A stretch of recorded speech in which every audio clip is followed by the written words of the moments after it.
Well, that's the argument on the other side. You talk about freedom. When people shit on America and they're like, oh, I hate when people talk about Nazi Germany or the Holocaust because it's people who are just using it as a pawn in an argument. The fact that I'm allowed to sit here and say whatever the fuck I want and there's not secret police outside is a beautiful thing. And yes, there are countries where you can also do that, but that is something that's very special. Like, I am not afraid. I'm afraid of some people saying horrible things to me, but I'm not afraid of my financial viability and my family's safety. Right. Because I said I don't like a government decision or the president or whatever. Yeah. Well, that's the level of freedom that we have here that doesn't exist in Iran, for example. Well, that's this woman who was killed for not having her headscarf on Masa properly. Amini. It has ignited this wave of protests all over the world and all through Iran where they're just really freaking out and recognizing, like, this has got to fucking change. So her name was Masa Amini, and they have this morality police there. So her hijab was off by like an inch or two. And they will come and take you even if you are properly dressed. It's just this like downer police that comes and they beat her into a coma. Another girl recently, I have goosebumps because I reposted a story about her. Really pretty girl dancing on TikTok, murdered. Like, they just come and take you. And I'm on TikTok and there's footage of this, of these people being arrested and beaten and killed, and they're saying the government is turning off our internet. Please be our voice. And so then you start to think, like, as a woman, as an American, like, how can I help this? You can't like donate money. They're literally saying, please show the world because we can't. And it's happening to girls, normal girls that could be one of your friends. And it's so terrifying. And that's what this uprising is. Like, at a certain point, sometimes just like enough is enough. And that's what they're doing. And I've just done my part in trying to amplify that for them and sharing those videos because I think a lot of people don't know that's happening. We don't live in a world where the government, they control a lot, but like they're controlling your internet. Like, they're not going to turn your internet off because it's privatized. And so that's what's happening with them.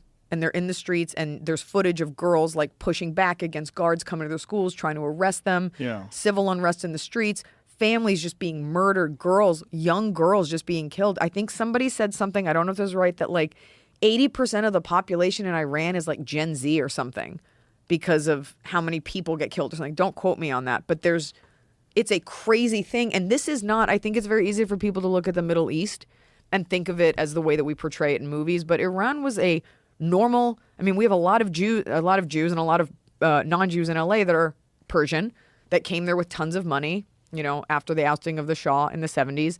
This was a place that had movie theaters and women wearing skirts and like it was normal, kind of like Afghanistan was at some point. The way that that these women are being treated now, like this was not the way that it always was. Right. And they deserve fucking better. Nobody deserves anything even close. It's very scary when a country can decline into a religious dictatorship. The same people that were calling for the ban on Roe v. Wade are now calling for an appeal of same-sex marriage. Because you give them an inch. Yeah. And it's about taking it back to this like 1950s, or we can even say antebellum, because this also plays into race, taking it back to that. What's antebellum? Antebellum is like hearkening back to the South. So like, what does that word mean? Antebellum, well, that's why like Lady Antebellum had to change the name to Lady A. Antebellum refers to a time in the South pre-slavery, glorifying those days, which I don't think the band meant for that. I think Antebellum's become associated. What band? Lady Antebellum. I don't know what that is. This was a whole thing a couple years ago. It's a country band, Lady Antebellum. They've got some great songs, and they had to change it to Lady A. Oh, because of that. Because of the word. Much So like is that what the actual definition of antebellum is? Is Yes. it pre-slavery? No, during slavery. Occurring or existing before a particular war, especially the American Civil War. During slavery. The Convention of the Antebellum South. So it harkens back to, mint juleps and having a plantation. Click and all on this that. stuff. What does antebellum literally mean? Before the war. So it means before before the Civil War. This is during slavery. It's glamorizing a time during slavery. Well, it says it wasn't widely associated with the U.S. Civil War until after that conflict was over. The word comes from the Latin phrase antebellum, literally before the war. So it literally means before any war. But the earliest known print appearance in English dates back to the 1840s. Right. So in America, it's the Civil War. We're not talking about Iraq. Right. But they're saying English print, it dates back to the 1840s before the Civil War. Sure. There's So this also is a all, difference with the capitalization. but this is of A. all. Oh, My I whole see. point was it was all romanticizing a time Right. when slavery was Got legal. it. Yeah. And the Dixie Chicks also had to change their name for that reason.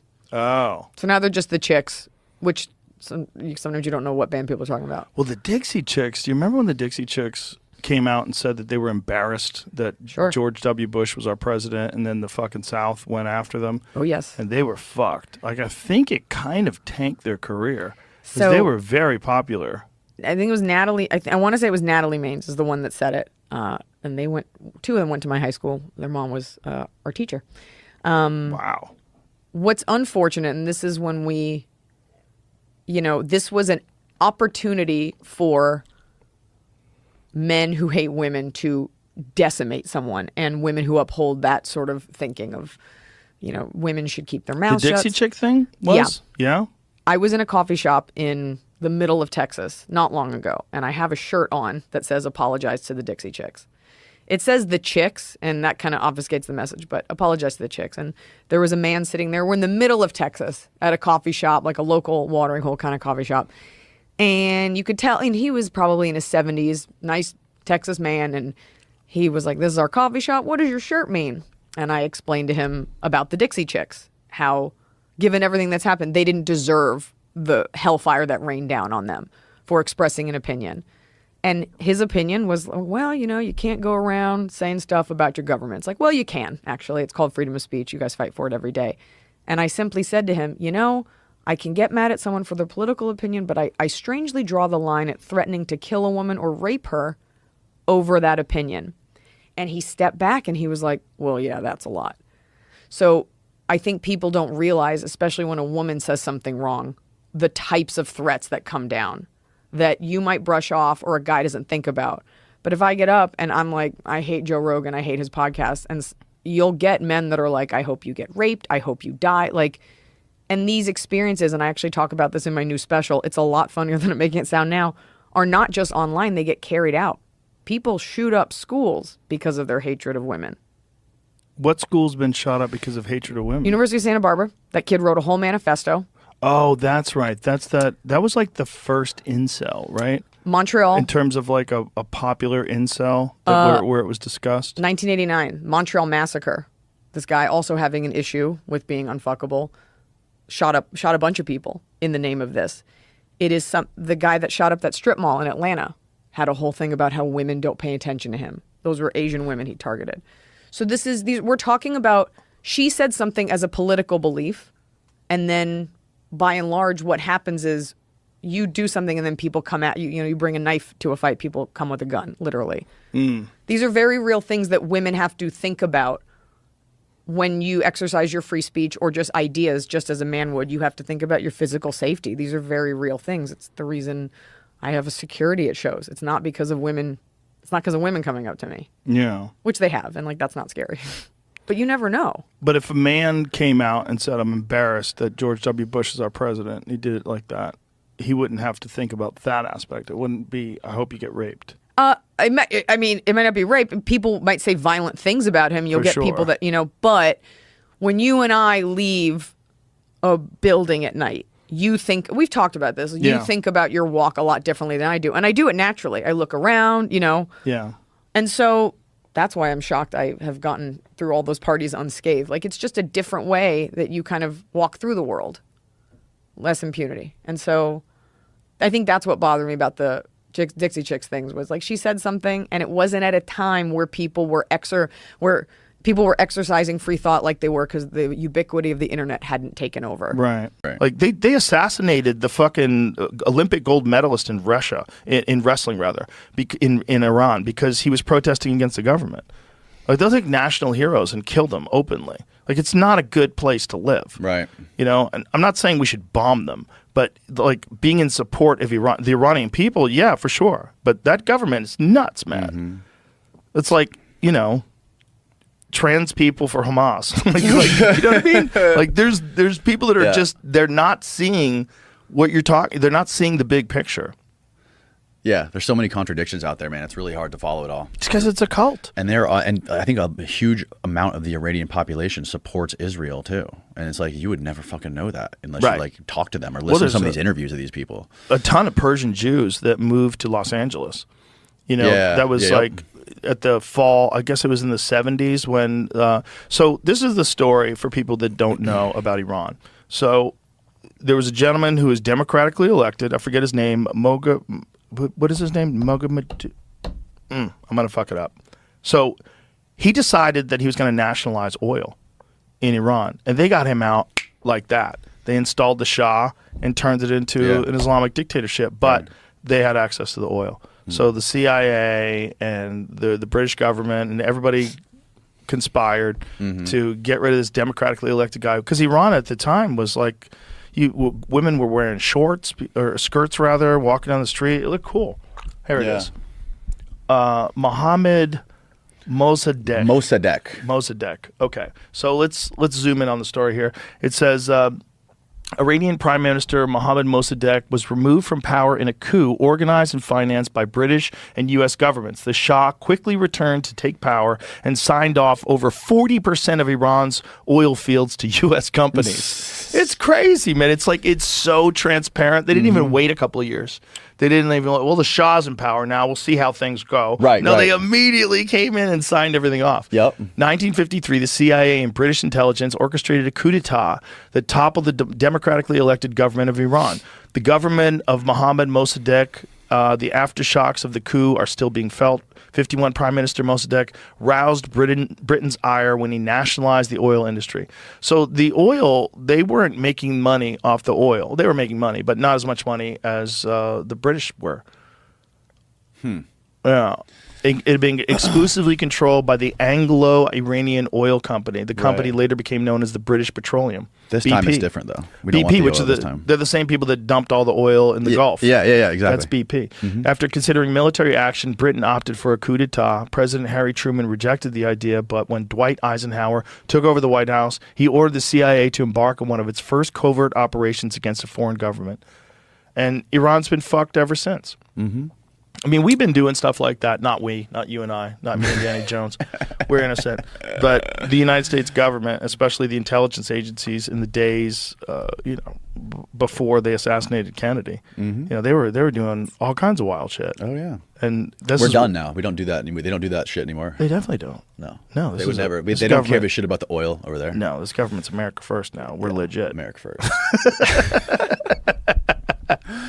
It's a crazy history. Bro. And when you don't know the history, you go like, why are we mad at the Iranians? Well, why are they mad at us? Okay. Like, what did we do to them? Like, why, how did these Islamic jihadists come to power? Like, where did it all start? Well, go back to the Mujahideen. We literally changed their definition of jihad. Like, we wanted them to become suicide bombers. We wanted them to do things and martyr themselves. So it was the original definition of jihad. Look this up, but I'm pretty sure it was a war against your own vices. Really? Yep. Yeah. The idea was you were trying to be a good Muslim, a pure Muslim. You were trying to avoid impure thoughts, no alcohol, all these different things. And they twisted that around with jihadists and through the CIA and Osama bin Laden and the Mujahideen to fight off the Soviet Union when the Soviet Union occupied Afghanistan. Like, Osama bin Laden was our guy. Right. He was working for us. Yeah. And he's like, these fucking people suck. Yeah, there was the story how his pancreas A struggle failed. against the enemies of Islam, a spiritual struggle within oneself against sin. Greatest jihad. Yeah. It sounds great. Isn't that interesting? A spiritual struggle within oneself against sin. Yeah, I mean, just reading it sounds like so. It seems like it's more than one definition. There's probably so many bastardized The other one is versions. Declared a jihad against the scroll back down again. Struggle or fight against the enemies of Islam. So it's two things, but they made it. Yeah. They did a lot of mind fucking to those people, and they put them on a war that they couldn't win, again, to try to do the same thing that they were doing with the rocket program, with everything else. They were trying to outspend the Soviets. They were trying to bankrupt them.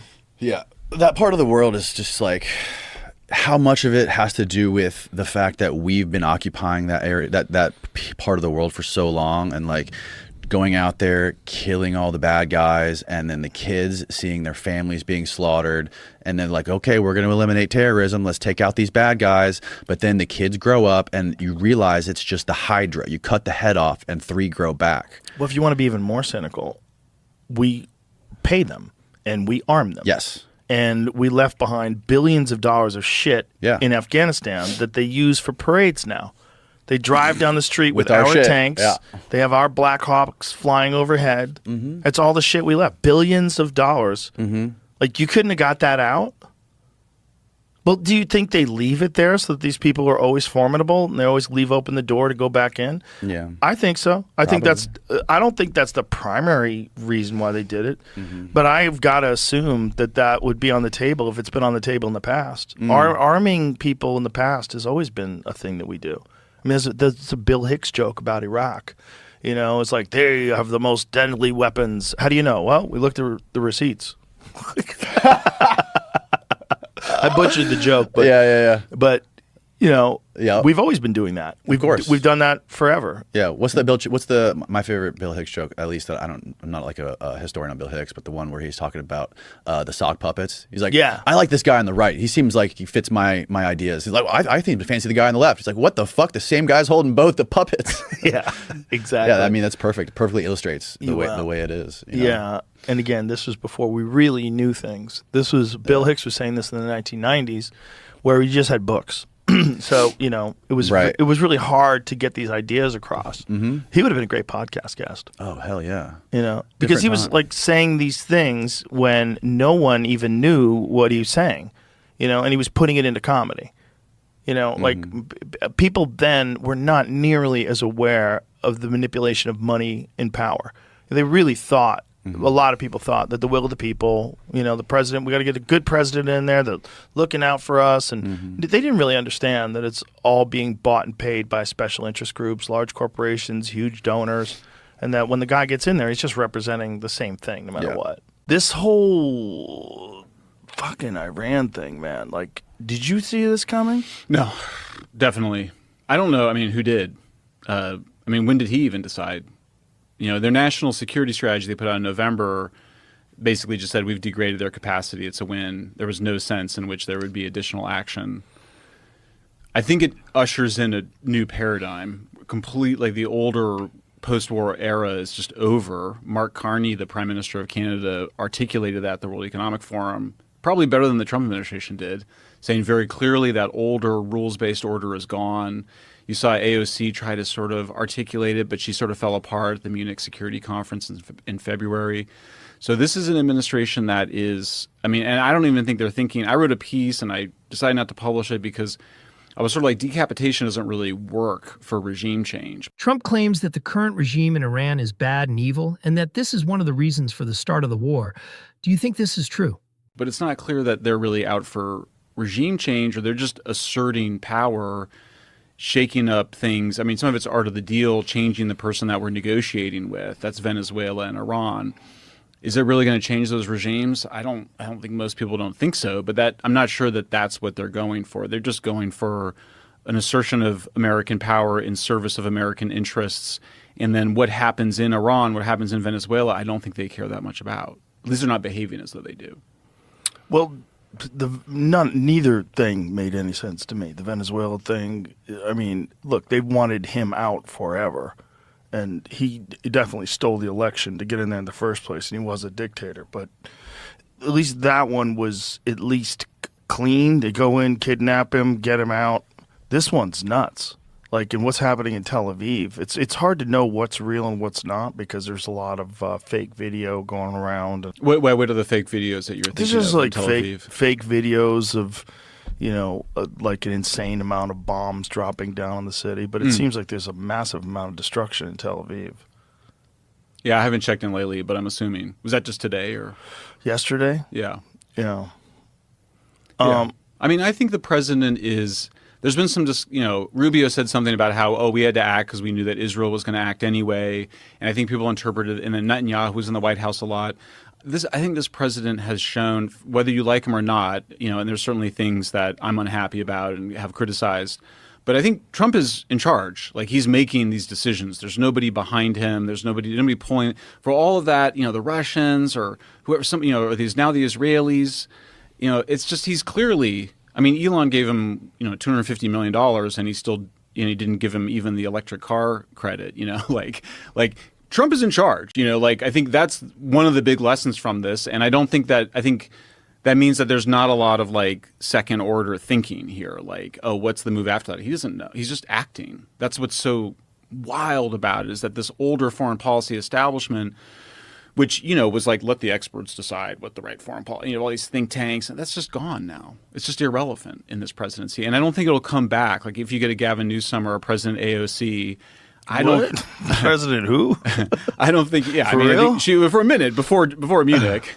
But I don't think it's going to come back, and I think that that's what the Prime Minister of Canada realized. I think that's what the Europeans are starting to realize, is that this is a completely different world that we live in than the one we lived in just a couple of years ago. Which just doesn't make any sense to me unless we're acting on someone else's interests, like particularly Israel's interests. Just didn't make any sense to me. Like, if they had supposedly dismantled their chances of making a nuclear bomb. He was unsatisfied, and just like he was like, I'm not getting anywhere in these negotiations, and I'm going to replace the person I'm negotiating with. It's just, turn over the table, like, change things up. You're not getting anywhere. And you could say he was too impatient. Their view was the Democrats were too patient with Iran. They kept trying with Iran. They weren't giving them what they wanted. I'm not defending it. I'm just saying I think that's what explains it. They haven't done a very good job explaining it, because I think that it just sounds to some extent like what it is, which is that they're acting without. They're sort of like, well, does it result in regime change in Iran? We don't know. They might say that we want that or whatever, but that's not ultimately. They're not acting on the basis of achieving regime change. Which just seems so insane based on what he ran on. I mean, this is why a lot of people feel betrayed, right? He ran on no more wars and these stupid, senseless wars, and then we have one that we can't even really clearly define why we did it. Well, but he said he's against endless wars. Well, they're all against endless wars. Listen, man, they're all endless. Did you ever hear Rumsfeld talk about Iraq when it first happened? Tell me. They were talking about like 6 weeks. 6 weeks. Oh, yeah. 6 weeks. Yeah. But they put that was ground force, and I know that they've not ruled that out. For me, that would be. They have? They have not. Oh, my understanding is that they have not. Yeah. I thought you said and now. Yeah. Have now.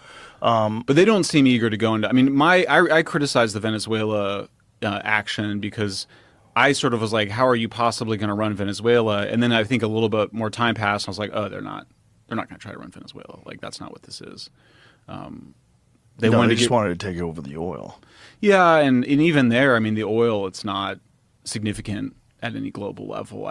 It's hard. I don't even think it's really about the oil. I don't think it's about the oil. I don't think it's about the oil in Iran either. Well, the oil reserves are significant. It's just the type of oil and how to extract it is extremely difficult. So what, if anything, makes sense to you about this attack in Iran? I don't know that I'm not sure what I think of it. I mean, I don't like it. I mean, the whole older system was that you had this international, the Security Council would have to agree. The Congress would have to agree. That's all gone now. I mean, it's just a totally different. This guy is just acting. He says he's not getting where they want to get in the negotiations with the Iranians, so he says we have some leverage over you, and we're going to use it. Similarly, but clearly, Israel wanted this. Israel has its own motivations, I think. Yeah, but I think it's not quite accurate to say that. I just don't think. I think all the evidence shows that Trump is his own man, and he is the president. And like literally, he couldn't even give Elon the battery subsidy that he wanted. You know what I mean? It's like I get that. I've never seen a politician act that independently. A president act that independently. I think he listens to everybody, but I just don't think it's. Russians aren't behind him. Israelis. I mean, Trump is. Look what he's been through. I mean, he's got where he is. There's no way he's gonna. They don't have anything on him. That's how my do you view. know that? I don't think they have anything on him. But how do you know behave that way? Well, he could, but I'm not. We don't see any evidence for it. Well, you wouldn't see any evidence until it broke out. Until they released it. Yeah, and we'll get it. I'm sure we'll get into Epstein, but I mean, I just think when you don't have evidence of something, then you can't assume that it's happening. I haven't seen any evidence. I've seen evidence that Trump is fully independent. With it, particularly this case of Elon, surprised me. I would have thought at a minimum, you'd give your largest campaign contributor the one thing he wants. I mean, Doge was something he wanted too, but and then I look at Iran and I kind of go, Trump has always won. I mean, Trump has been criticized. He said he doesn't want Iran to have a nuclear weapon for a really long time. I don't know the exact date, but certainly. Well, no one wants Iran to have a nuclear weapon other than Iran. Also, put it this way, he was also critical of the Democrats' approach, which was the sort of the mainstream IAEA approved approach, because of course, under international law, Iran has the right to nuclear energy and to nuclear facilities, including the centrifuges and the enrichment. Iran has a right to all that under international law, and Trump doesn't agree with that, and he's not going to let international law get in his way. So, when you say he has a right to it, you're talking just about nuclear power, yeah, right? Right, but that includes enrichment. So a certain point, right? But they've already surpassed that point, right? Yeah, and I believe if I'm wrong, I'll correct it on X, but I don't think it specifies the level of enrichment is part of the issue, and then you've got these centrifuges, and so it's all been a cat and mouse game. I personally do not doubt for a minute that Iran wants nuclear weapons, and that's what's been going on. I think most people think that, but the Obama administration was like, we can lift sanctions in exchange for controlling their nuclear program. Trump has not for a very long time agreed with that approach. I think he was criticizing it for many years before 2016, before he decided to run, but definitely for the last 10 years. Did you read the thing today that came out that they're discussing some sort of a leak transmission that seems to be an activation of terror cells? Iranians have? Yeah. But I'm not surprised. Right. Sounds bad. Yeah. That's one of the things that obviously, that was the first thing I thought of, was like, oh great, are we going to get a bunch of Iranian suicide bombers in the United States now? It's obviously... I don't know if it's going to be suicide bombers, but I would imagine it would be something a little bit more destructive than that. Could be. I don't know what they can get in. I mean, Sean Ryan's been having folks on that say that people are getting in with heavy artillery. I just don't know the status of it. Well, the real problem is they can do for 4 years the border was wide open. Oh yeah, and definitely some people from the Middle East got through, and we have no idea like what is I mean, I'm sure there's some intelligence agencies that have an understanding of what the threat is. I hope so. I mean, I think we see that these terrorists are able to do an incredible amount of damage with pretty simple rifles, and sometimes. Was it the French, the club, that particular terrorist action? There were other people that were using bombs that like only killed one or two people, but the guys with the machine guns were able to gun down like dozens of people. So certainly that's scary. I think none of us want. I think that's where a lot of Americans, when it happened, the reason so many people were against it, I believe a majority is against it, is because you're like, great, what do we, First of all, is it going to be another endless war? And second of all, are we going to get a bunch of terrorist actions here? I think if we did, I don't think support for the war goes up. I think it goes down. Oh, for sure. What do you think? I'm Israel. You're the Palestinians in Gaza. If every one of the people in Gaza laid down the arms and stopped attacking, what would I, Israel, do to you? It's a good question. Nothing. They've tried it 5 different times. They've literally stop attack.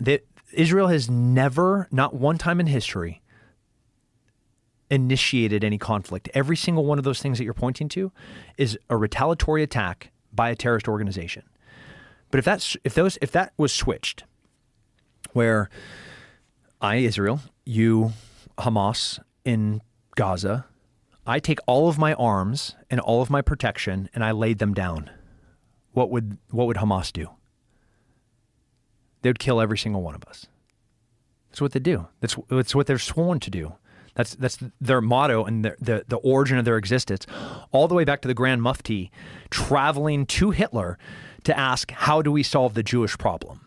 Like, you want to follow from the Hamas to the Muslim Brotherhood, all the way back to the Grand Mufti, to Mujahideen, and you see the origins of one thing, which is how do I solve the Jewish problem, is to eradicate and kill them. That is what Hamas came from. Not the Palestinians, not those poor people stuck in Gaza. But in that problem, if all of Hamas just went away, we would have peace.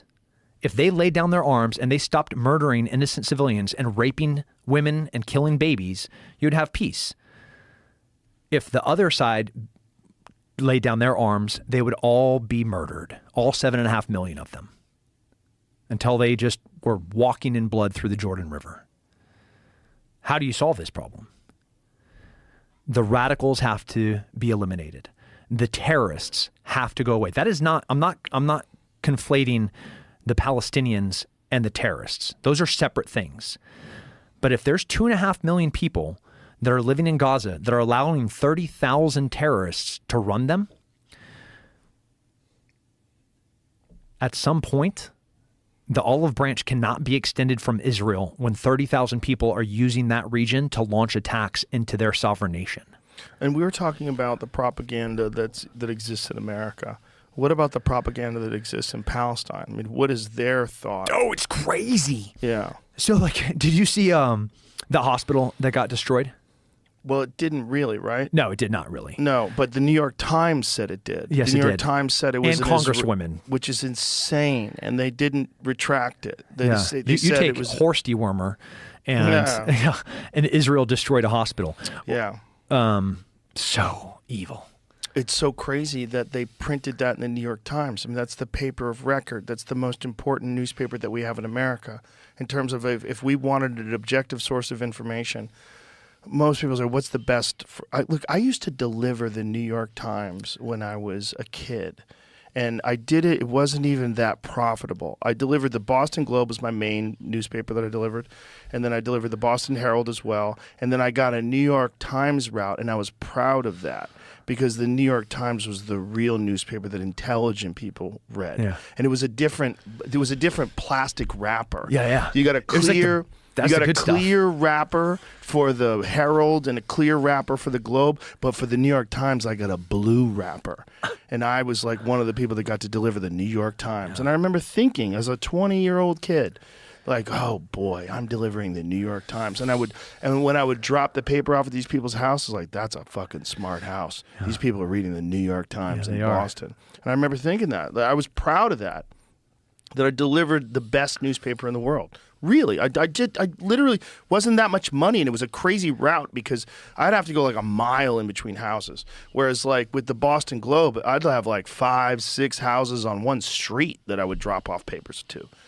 And the New York Times, I'd have this fucking crazy route. I'd have to go all over the place to get rid of 100 newspapers. Yeah, and then now in 2023, they're circulating terrorist propaganda. Yeah, and with no recourse. repercussion, no repercussions. And what do they make? Did they even print a retraction? Did they say we fucked up? You watch a missile get launched from Gaza. You know, 1/3 of all missiles that are launched from Gaza land in Gaza. Do you know think about how sad that is? Is that real? 28% of missiles launched from Hamas land on top of the Palestinian people. Jesus Christ. And obviously, they have no ability to direct any military target when these crappy missiles are being launched into Israel. They're just like populated area. Populated. I went and did a Fox News stand up in the city directly north of Gaza. That is the most rocketed city in all of Israel. And in like the one day that we were there, we had like 6 rocket attack sirens go off. You know, it's the weirdest thing that the Palestinians are allowing Hamas to literally kill them and pillage everything about their existence from them.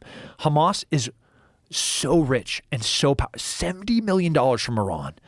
You know, every humanitarian ship that comes into the port, or right now that is being brought up through the Rafah Gate via Egypt into the south portion of Gaza, the moment that lands there, that is taken control of by Hamas.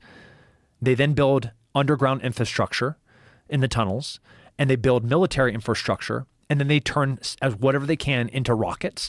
And the humanitarian aid that is supposed to be distributed to the people, they have control of. Like, they have to go. Not the Palestinians. They have been so screwed by Hamas, but the propaganda and by the PLO that they encounter in Palestine has to be insane. Yeah, they believe that they're on the good side. How do they sift through fact from fiction when what they're being told and being fed is being fed to them by Hamas? Like, how do they get access to other information? And how do they ever like organize and discuss this openly without fear of losing their lives and being tortured? The only time that you had consistent water and power going into Gaza was when Israel was controlling Gaza. Now that Hamas is running it, it is nightmarish in there. But they're still in charge. And they're being protected. And here in the United States being like called freedom fighters. Like, they are barbaric murderers and absolute terrorists that want nothing besides the genocide of when I saw like the LGBTQ flags of LGBTQ stands with Hamas, mind is blown. Isn't it hilarious that have you ever seen that meme that it says queers for Palestine and then Palestine for queers? Like, yeah. They wouldn't live there like hours. They'd be pushed off a rooftop or burnt alive. Immediately. But they don't. But the narrative in this country is not that. Which is so strange. That like there's sort of overwhelming evidence about the approach that they have to gay people. Yeah. But yet somehow or another, there's this "I stand with Palestine" thing that makes you a progressive. Go to Tel Aviv as a gay person. Walk around with your gay pride shirt with your husband or wife of the same sex. Nobody will bat an eye at you. Nobody cares. Everybody's like, what up? Normal. Man, if she and her wife tried to walk down the road in Gaza, oh man. And it is so, this tinderbox that is that region with the West Bank, with the Golan Heights in the north, with Hezbollah, which is being supported by Iran. They're all positioned on the border, with Iraq allowing people from Afghanistan, the Taliban, to move through.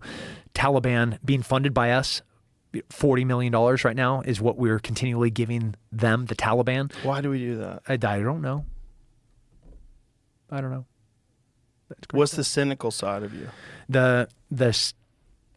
We want to recognize them as a legitimate government, and we are paying for them to start a democratic process of like that. That is I think would be the tagline of what we want them to do.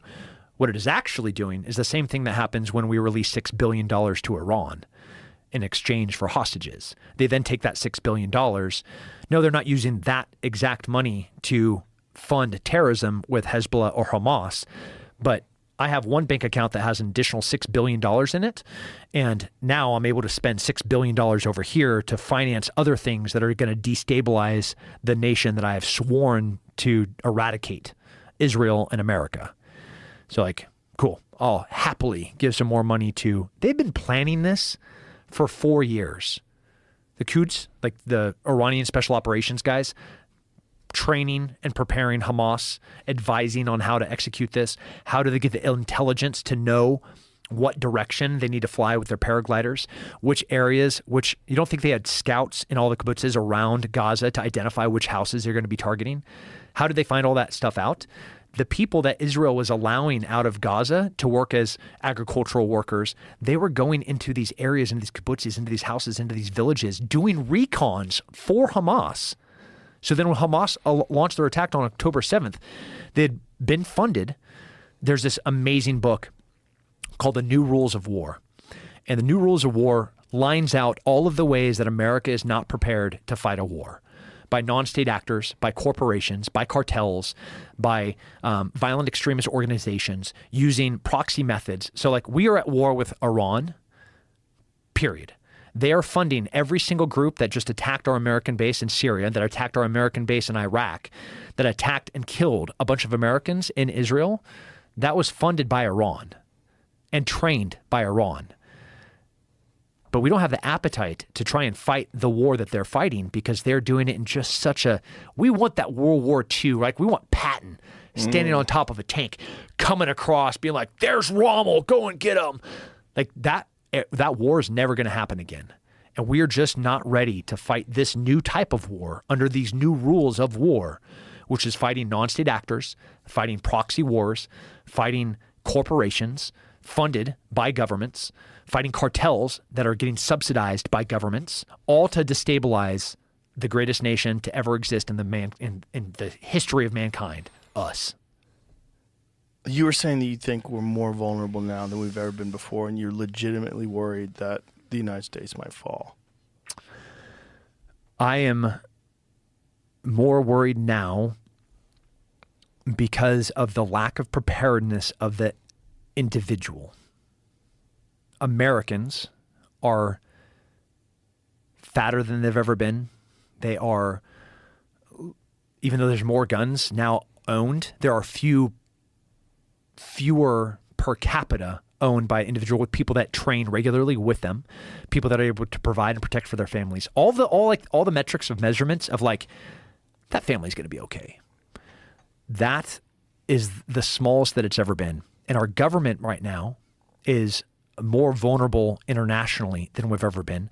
Our military is, even though I'm so proud to be a service member. When the Army tells me to do something, I 100% have no say whatsoever. I got to go and do it. And I'm really proud to be part of the most elite fighting force on the planet. I think we are the weakest that we've ever been for a variety of reasons. When you put all of these things together and you just take a step back and like the aggregate, like the accumulation of all of these different factors make me be like, holy crap, we are vulnerable. And the only way to combat that is the individual to start taking their own security and preparedness seriously.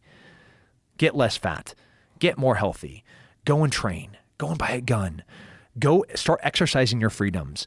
Like learn what it means to volunteer in your school. So you have like, cool, you can't start your own school.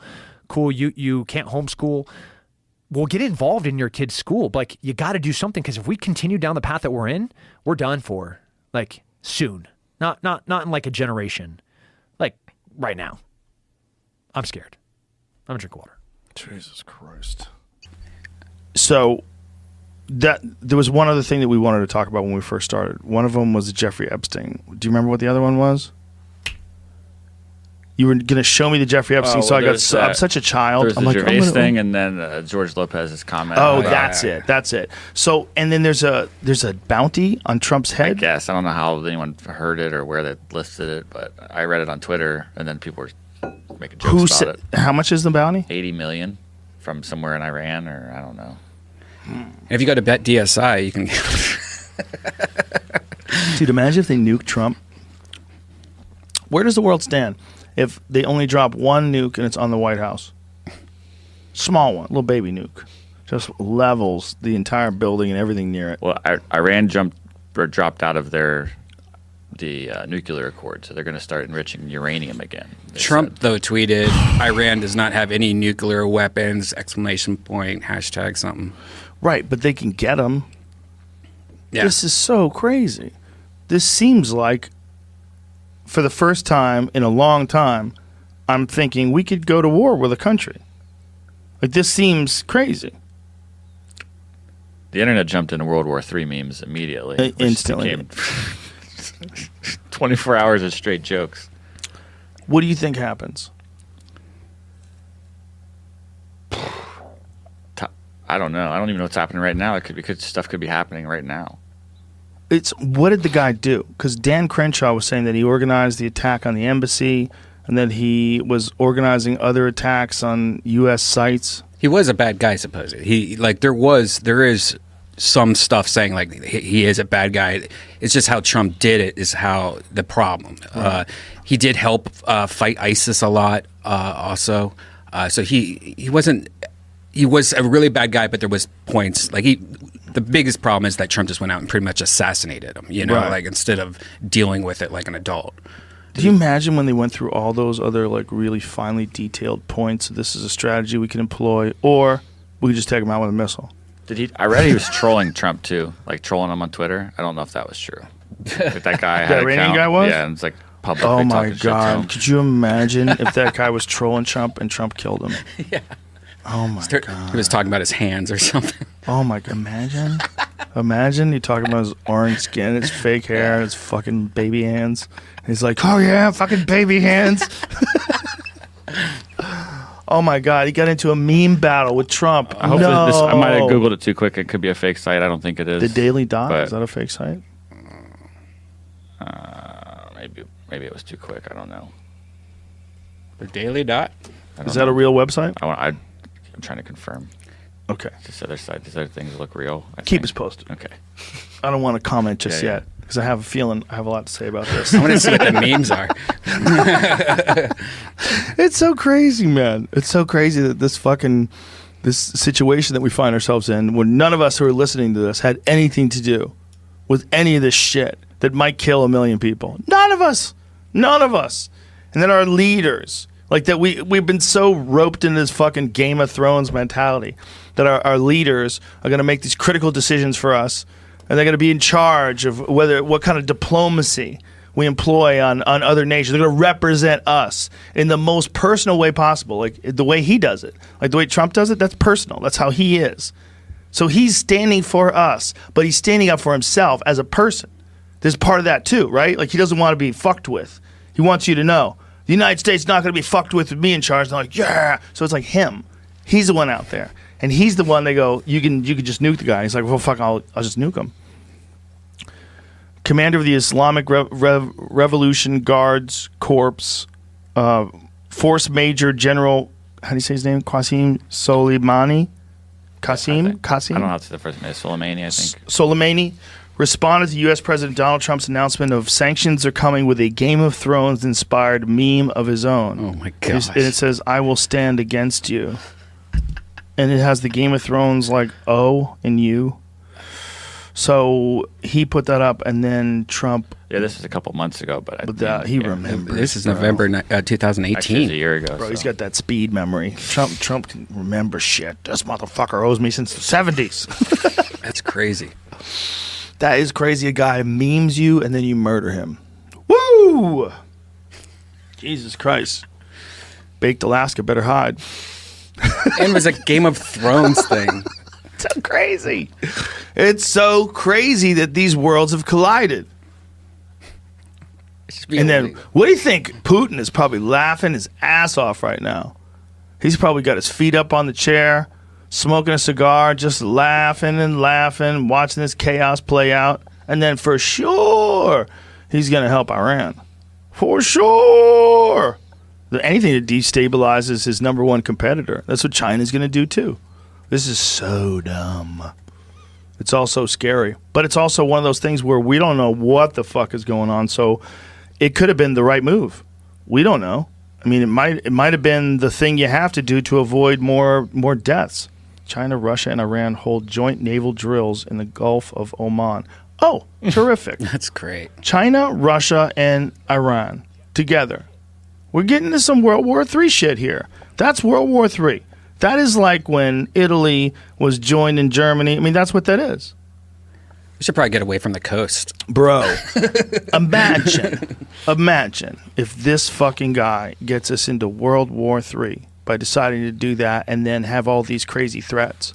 See, the rest of the world does not want to think. This is one of the things, like, if you think you're the baddest motherfucker and you represent the baddest country, you got to kind of almost be like a real baddest motherfucker.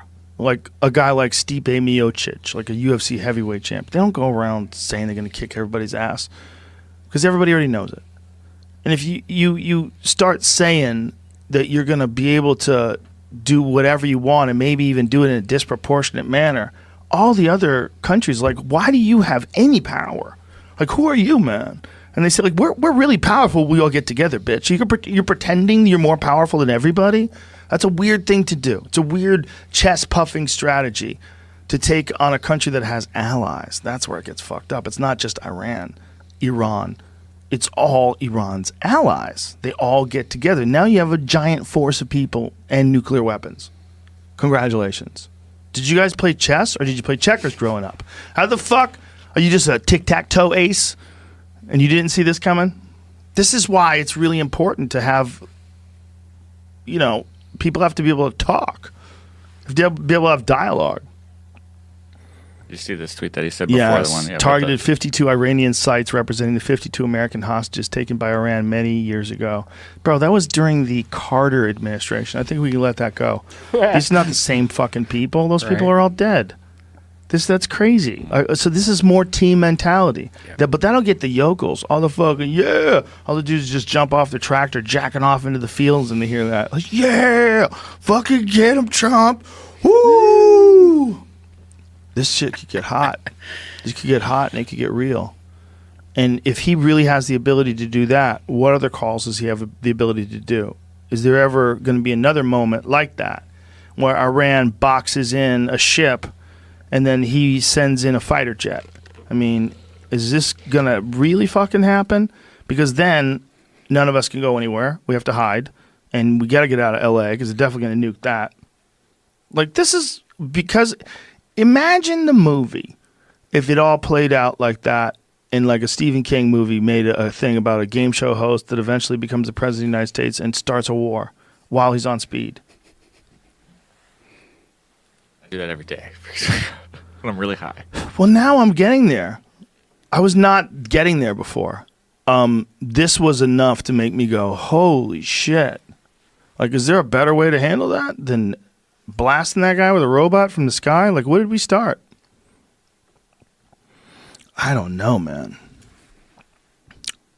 I don't want to know, right? You don't want to know that all over the world, these little pieces are in motion that are trying to protect us from terrorists, trying to make sure that they stop ISIS, and this sect is growing here, and these people are getting shot there, and then what about the cartels, and they're getting up this much?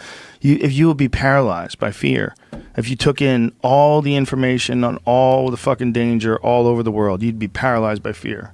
So when I was in Vegas while this was happening this weekend, if you didn't look at your phone, you wouldn't have known any of this was going on. No, I didn't hear anybody talking about it. Yeah, I didn't walking either. All around. That was the good thing about being off social media, and this was my point in the first place. By the time things get to me, it's already been sort of distributed better. I'll I'll have to jump on right away, and then it becomes the focus of my day long before we know anything. And I keep refreshing CNN every 5 minutes. I'm scared, like legitimately.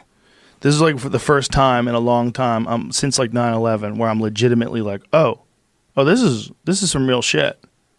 This could be really bad, because if he says he's going to do something in a disproportionate manner, he's threatening them. He's calling their bluff. Bro, this is so dangerous. So dangerous. Because all they have to do is just nuke Hawaii. Do something like that. Where the rest of the world would be like, hey, what are we going to do? We're going to kill each other everywhere? Everyone? Because that's what could happen. This like mutually assured destruction was always supposed to be the big impediment. That mutually assured destruction. If we knew that if we shot them, they'd shoot us, we'd all be dead. That's what kept us from using bombs. But who the fuck knows, man? What if Iran just says, listen, if we just sneak a bomb in, by the time it's detonated, they won't even have a chance to respond. The whole system will be fucked. Their grid will be down. All their entertainment will be down. Everything will be down. And then the rest of the world can figure out a way to unite together and take over the power that the United States once enjoyed. They were abusing that power. They were the number one superpower in the world, and they let their guy take diet pills and threaten everybody on Twitter. I don't know if he takes diet pills. He had them in his dresser, but I don't even know if those are his. I just want to say. But listen, if we go to Iran, because I was going to get rid of this joke at the 20-year-olds in the audience that we're bringing back the draft and you're going for sure, and don't try to gay your way out. We're going. Iran, they want that Iran war so bad. And Trump has brought so many snakes to his bosom again, like that Mike Waltz dipshit. Why do you think they want to do that? The Greater Israel Project, the thing Wesley Clark talked about back when they mapped out all the countries they wanted knocked out, Libya, Iraq. We've got all of them except Iran, I think. Syria, we got our Al-Qaeda guys in there, so great job, everyone. Jesus Christ. People from Syria, if you ever talk to them, yeah. Isn't that, I mean, out of all the things that the government has fucked up, this regime change thing, they fucked that up more than anything. Like, has it ever worked out better for the people that lived there? Think about how That's many not the people goal. died during. I know, I understand. Yeah. But I think about like trying to sell the same thing over and over and over It's again. insulting, isn't it? Yeah, it is, because Yeah. every single time it's been a fucking disaster. Even an idiot could put it like me.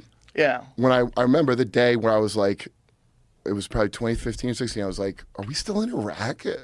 Like, it felt like I left the oven on. And we're hearing the same thing, like weapons of mass destruction. They're this close. They're this close. Oh, by the way, everyone, if we do go to war, and if you're dumb enough to sign up to go to Iran, just so you know, we can't beat Iran. We haven't won a war in 80 years. I don't know why everybody seems to forget that we don't win these wars. I mean, somebody wins. It ain't you. It ain't you fighting it. That's for goddamn sure. But all of them have hyper. So if we go to bomb Iran, Iran has hypersonic missiles that we do not have. So think of how much money. They do? Oh, yes. How do you know what the military has? Oh, we did a story on it. And I was like this. I'm like, are you shitting me? We don't have the best missiles? No. We were doing things like Well, using wait a minute. Ukraine There's a as lot missiles. of stuff that the United States always possesses that are top secret. Like there's certain videos that they will not show allegedly of UFOs because then it would reveal the kind of surveillance equipment that they have available and where the surveillance equipment is, including underwater stuff. Well, the really good stuff I doubt America has. It's the people in charge of America have, but not America. But these missiles, they can't stop them with like Iron Dome kind of shit. No, they can't. They're too fast. And so they change direction. Yeah, Russia has. It's not the same as like a NATO alliance, but they have signed a thing with China and Iran. Oh, great. Yeah, so the war with Russia that we're supposed to avoid by this Ukraine thing, that's, I guess Zelensky gave the minerals already to UK a long time ago, which is why Boris Johnson sabotaged the peace deal before, I'm guessing, among other crazy reasons. And so if we go bomb Iran, that might bring Russia into his world. Somebody wants World War III real bad. Jesus Christ, you're freaking me out, Kurt. I got great news. Oh, this is my Timber Sycamore shirt. What is that? That's the operation where Obama started, to get rid of Assad, install an Al-Qaeda leader in Syria. Wait a minute, it has a T-shirt? No, I have a charity called Shirts for Kurds where I take the names of operations. I go, make me a T-shirt that I will wear around that looks like a band or something. So I got some good. This guy, Fret Pound, his name is, sent this to me. He sent it to the club. So what are you wearing? Timber Sycamore, classified weapons supply and training program run by the United States Central Intelligence Agency and supported by the United Kingdom and some Arab intelligence services, including Saudi intelligence. Yeah. The aim of the program was to remove Syrian President Bashar al-Assad from power. Launched in 2012 or 2013, it supplied money, weaponry, and training to Syrian opposition groups fighting Syrian government forces Al-Qaeda. in the Syrian civil war. There's a lot of Syrians in That's there. where we armed Al-Qaeda. So Yeah. any guys watching out there, if you got, or gals, you got any limbs blown off guard in a poppy field for a warlord, Al-Qaeda, we installed them. We're back together with them. We're cool again. So you don't have to shoot they're them not if you see all them. bad guys. Kurt. Al-Qaeda? Cut them some slack. I like what did Al, I send, but Qaeda I'm What not did I in- send you something earlier today? Oh, I didn't about- look at it. The Sean Ryan thing? about heroin. I brought to light how we are sending $40 to $87 million to the Taliban for about a year now. It's more than that. I've mentioned it quite a few times, and I've seen back before the State Department said they accidentally gave them the money. Yeah. You know how we left the wrong way and left all our stuff and didn't disable? We thought it was disabled, but it wasn't. Well, that's the lithium triangle that Afghanistan's in. So I'm sure that's part of the deal. We give them all our stuff. Hey, they played a good game. Give them some helicopters. And we can train terrorists there because most of the Islamists came from us or Saudis or Israel or Pakistan, most of them. And we paid them like $100 million out of the State Department. Maybe it was the USAID, I don't know. But a dude who showed me a video of it that he wouldn't text it to me. He was like scared to text it to me. But this guy used to be he had international press pass. He showed me video of these Taliban guys. And they made like a fort out of American money. They made like a way more than a chest high wall of money. Jesus Christ. And so he wouldn't send it to me. But then 2 weeks later, it comes out in the news that they accidentally. So they slipped in that they gave it to them, but they have lithium there because that's the name of the game, right? I'm going to send you Minerals. this Sean Ryan thing, Jamie. So he's right what he's saying, but I'm like, you weren't aware of this earlier, Sean? As a guy that ran a cartel or whatever. That's where he came from. He's in Colombia running a drug network. They don't just let Americans do that unless they're like, come on. Well, he was openly working for the government, right? When he was doing that?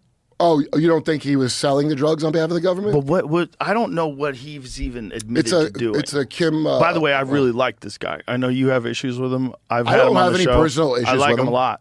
Well, I don't have any personal issues. I think I don't want to say that. He's a killer. There's guys that get into the military, start working for the government, become agency people, get hired to do jobs all over the world, and I know a bunch of them. And they're some of the most interesting people I've ever met. 100%. But they don't agree with the way things are being run. And if they've done that and then they step out and then they start talking about it like Sean Ryan, you got to kind of like... That makes total sense. Yeah. That everything you're saying is perfectly reasonable. Now I remember when the guy who blew up his own Tesla outside of Elon's... Oh, yeah. He had this like skull and he was like, oh, we just got word that I got this email. And all of a sudden, next thing he's in another... And we're not talking about it no more. That's that's very oppy. Well, it is. But it also could be if you don't... Like, how long has Sean Ryan been doing the show? I don't know. He came out of nowhere. One thing that does happen is you get duped. We've been duped before. I've had people on the podcast where I'm like, this guy's kind of a con artist. Like, you get duped. And you get duped with stories. You get duped. People send you stuff that's not real. They send you down these rabbit holes that are stupid. If you're not seasoned in this, and I'm still fucking up all the time. But if you haven't done a lot of these kind of podcasts where you're talking about controversial issues, sometimes you say something that's not totally accurate, or maybe the people that are telling you the information aren't who they say they are. Maybe you're being purposely fed misinformation. It's fucking hard to figure it out sometimes.